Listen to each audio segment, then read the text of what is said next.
ಉತ್ತರ ಕನ್ನಡ ಜಿಲ್ಲೆಗೆ ಮತ್ತೊಂದು ಯೋಜನೆಯ ಕಂಟಕ ಶುರುವಾಗಿದೆ. ಜಿಲ್ಲೆಯಲ್ಲಿ ಭೀತಿ ಹುಟ್ಟಿಸಿದೆ ನದಿ ತಿರುವು ಯೋಜನೆ.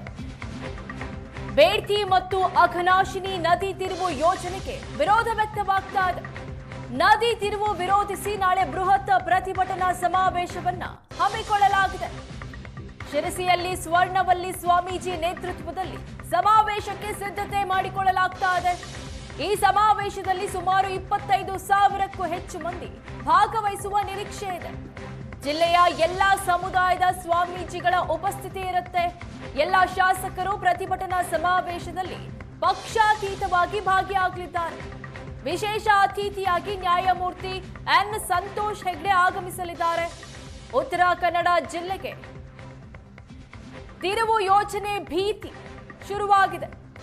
ಬೇಡ್ತಿ ಮತ್ತು ಅಘನಾಶಿನಿ ನದಿ ತಿರುವು ಯೋಜನೆಗೆ ಭಾರಿ ವಿರೋಧ ವ್ಯಕ್ತವಾಗ್ತಾ ಇದೆ. ನದಿ ತಿರುವು ವಿರೋಧಿಸಿ ನಾಳೆ ಬೃಹತ್ ಪ್ರತಿಭಟನಾ ಸಮಾವೇಶವನ್ನ ಶಿರಸಿಯಲ್ಲಿ ಸ್ವರ್ಣವಲ್ಲಿ ಸ್ವಾಮೀಜಿ ನೇತೃತ್ವದಲ್ಲಿ ಹಮ್ಮಿಕೊಳ್ಳಲಾಗಿದೆ. ಈ ಸಮಾವೇಶದಲ್ಲಿ 25,000ಕ್ಕೂ ಅಧಿಕ ಮಂದಿ ಭಾಗಿಯಾಗುವ ನಿರೀಕ್ಷೆ ಇದೆ. ಪಕ್ಷಾತೀತವಾಗಿ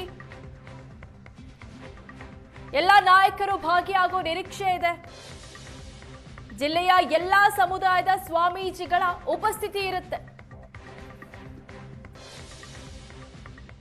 ಜನವರಿ 11ರ ಸಮಾವೇಶ ತುಂಬಾ ಐತಿಹಾಸಿಕ ಸಮಾವೇಶ. ಯಾಕಂತಂದ್ರೆ ನಮ್ಮ ಹೋರಾಟದ ಒಂದು ಪ್ರಗತಿ ಆಗೋದಕ್ಕೂ ಅಲ್ಲಿ DPR ಮಾಡೋದಕ್ಕೂ ಒಂದಾಗೋದಕ್ಕೂ ಕೂಡ್ಕೊಂಡ್ಬಿಟ್ಟಿದೆ.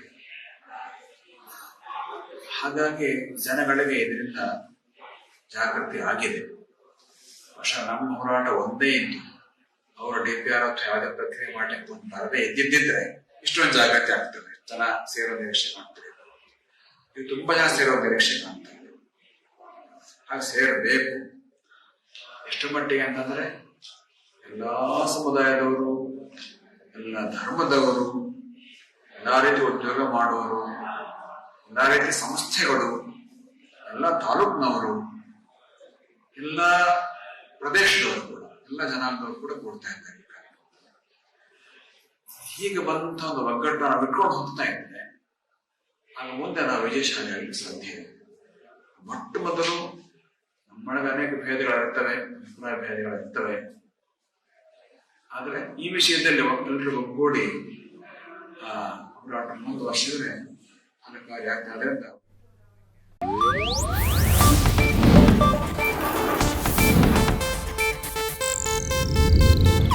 ಇದು ಏಷ್ಯಾನೆಟ್ ನ್ಯೂಸ್ ನೆಟ್ವರ್ಕ್ ಪ್ರಸ್ತುತಿ.